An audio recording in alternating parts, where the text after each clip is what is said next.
Let's discuss something some might call incendiary. Let's talk about indoctrination.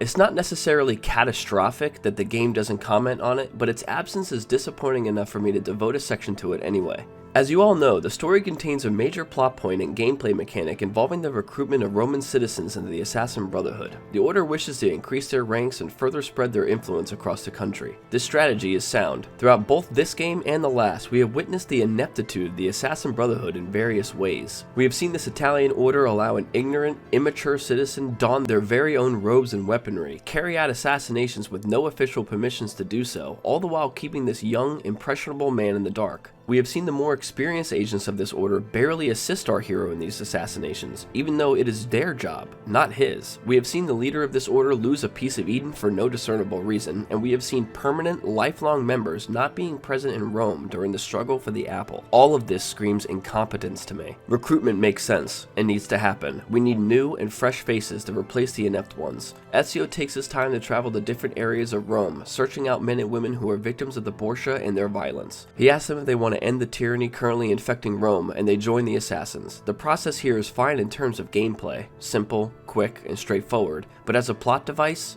I have many questions. This section involves the concept of indoctrination for several reasons. Before we begin, let's discuss three things. What is indoctrination? Is indoctrination inherently evil? And how does indoctrination relate to the story of Assassin Creed Brotherhood? Indoctrination is the process of teaching a person or group to accept a set of beliefs uncritically. There are several definitions that contain differing terms and words to define it, but this one fits perfectly into my discussion. People may confuse this word with teaching. To further clarify the difference between the idea of indoctrination and the idea of teaching, indoctrination is instruction given without the possibility of criticality, or at least without the desire for criticality. One must listen and follow, no questions asked. Teaching, on the other hand, invites and is open to questioning and critical thinking. Now, by its very nature, is indoctrination evil or even somewhat unethical?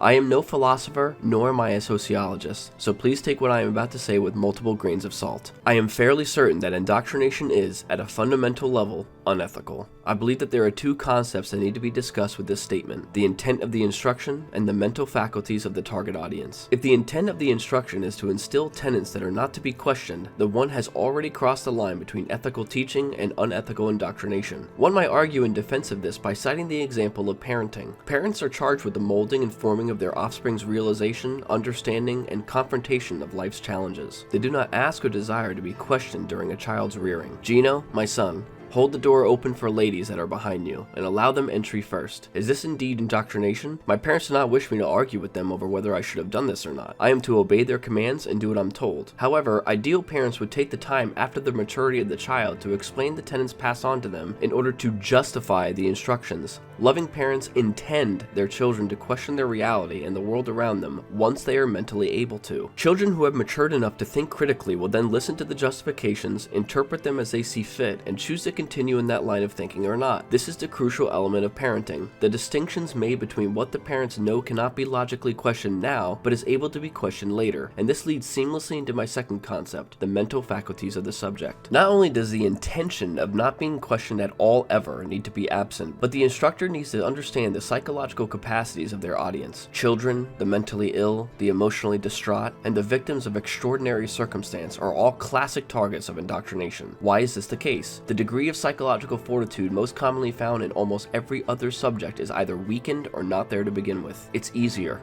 simpler. These targets do not wish to, or have the ability to, question the instruction. This is why we see the most extreme figures of history striking when the economy is disintegrated and there is uncontrollable violence in the streets. This is why we see very young children being taught the tenets of religion or transgenderism in grade schools. This is why we see the manipulation of depressed or abused individuals for money or other favors. It's easier, and the ones indoctrinating them know this. Listen to me now. Is there anything inherently wrong with an individual with drive and passion emerging from the ashes of a collapsed society? No. Is there anything inherently wrong with religious or transgendered people? No. Is there anything inherently wrong with asking a family member or friend for money or favors? No. All I am saying is that these are examples of when indoctrination is easier. If you do not have the intent of unquestionable loyalty with your teaching, and your teaching is not targeting the audience purely because of their level of mental faculty, then you are not indoctrinating them. Do you understand what I am saying?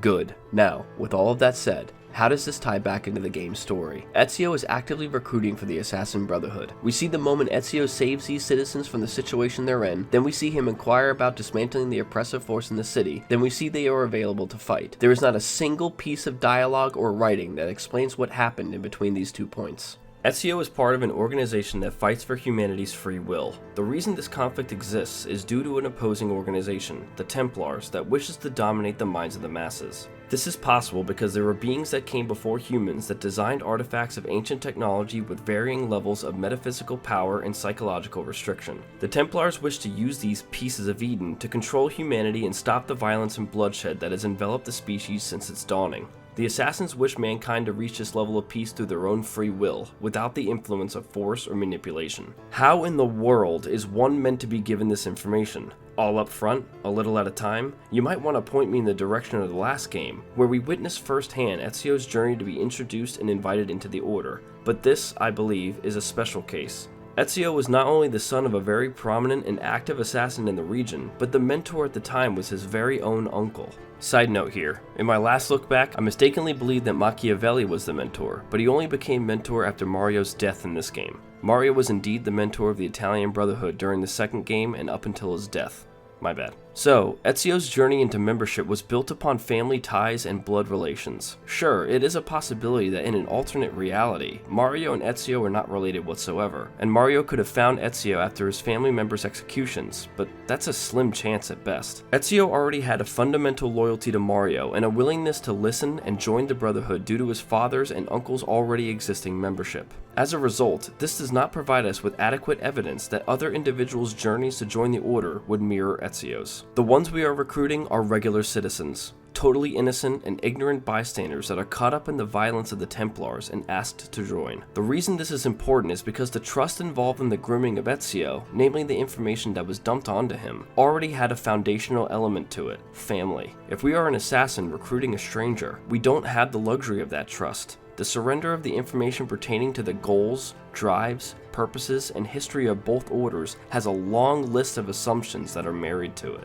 Recruits need to be trusted. They cannot be ones that are privy to all the knowledge an assassin can give them and not be a part of it. They would be too dangerous to society. They could reveal too much. Because of this, I'm not exactly sure how this process would actually work. What elements of the world do you explain to them? What parts of reality do you reveal? What if Ezio explains to a citizen that the oppression done to the city around them was the work of the Templars, but after learning more about the philosophy of the rival order, come to agree with it? What if they agree with the idea that the short-term loss of some freedoms yield a long-term gain of worldwide prosperity? What if they agree that humanity is a lost cause and incapable of peace on its own? What if they agree that the free will of the populace is a cancer to the global unification that could end the evils that inhabit the world? If a recruit voices any of these doubts, and you are not able to convince them otherwise, what is the course of action an assassin should take? The only thing to do, in my opinion, is to kill them. Consider the implications of allowing a turncoat to run free. They can join the Templars and reveal all your secrets, your members, your plans and designs,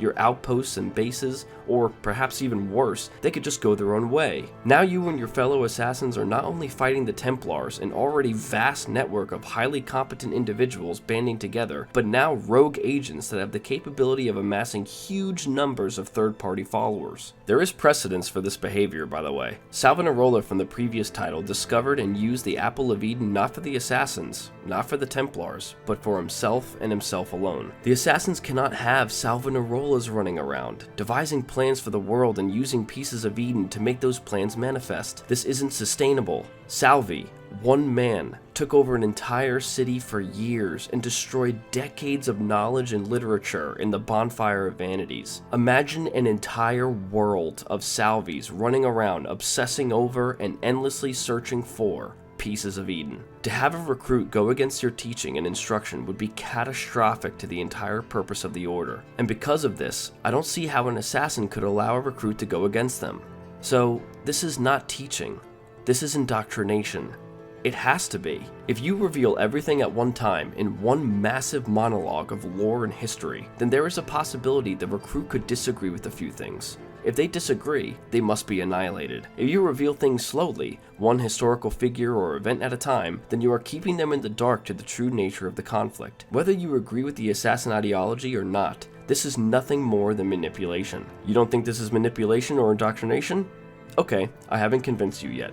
Let's try a real-world scenario. Let's say you are a master assassin, and you approach an individual with the intent of recruitment. You approach him or her and inquire as to whether a tyrannical force in his very own city should be done away with, and coincidentally, you are a member of an organization who is actively fighting this force. He agrees it must be stopped or destroyed and joins up with you. Now you must teach him who this tyrannical force is, correct? Let's present a mission statement for and against each order, shall we? The Templar Order is an organization that fights for global prosperity. It understands mankind's yearning for leadership in a world plagued by war and violence. The evil committed each day is a travesty that must be stopped, and this order will pay any price, overcome any obstacle, to rid the world of the corruption that infects it. Or, the Templars are a vast, tyrannical network of power-hungry, terroristic monsters that intend on dominating the minds of the masses, controlling societies, and governing the world through the use of terror and force. The Assassin Brotherhood is an order that believes in worldwide peace for humanity. Although the road to get there is paved with unending sacrifice and loss, the power of self-determination will provide mankind the freedom from outside influence they so deserve. Or, the Assassins are a band of pseudo-pacifist murderers that utilize fear and violence to align the world and its trajectory as they see fit. Which description best explains each order? Well, all of them. All of these statements are correct. The only difference lies in who has control of the narrative, and who the audience to said narrative is. And in our scenario here, Ezio has control of that narrative. Sound like indoctrination? It does to me. Not only does the narrative being uttered to the recruits depend on the person voicing it, but the recruits themselves are already in a position where their mental faculties have been influenced. Every single recruit we come across has a valid, emotionally charged reason to join the Assassins. They have been suffering at the hands of the Templars for some time now. Some have had their partners or children killed, some have had their businesses burned down to the ground, some have had their finances and families taken away from them altogether. All have been physically assaulted, and each and every citizen here lives in a society that is collapsing before their very eyes. Remind you of anything? The procedure through which an individual is recruited for the Assassin Brotherhood, at least from what I can perceive in this story, is brainwashing. Ezio cannot tell them everything at once without a chance of the recruit disagreeing with a tenet of the ideology. He cannot trickle the truth upon them without keeping them in the dark to some degree. If they go against his teaching, he cannot allow them to go free. This fulfills my first portion of crossing the line of ethical teaching and unethical indoctrination. Criticality and opposition cannot be invited. In addition, all of the recruits have been subjected to violence and oppression, rendering their mental faculties partially and in some cases totally compromised, fulfilling my second assumption when dealing with this concept. This is not teaching, nor guidance. This is indeed indoctrination.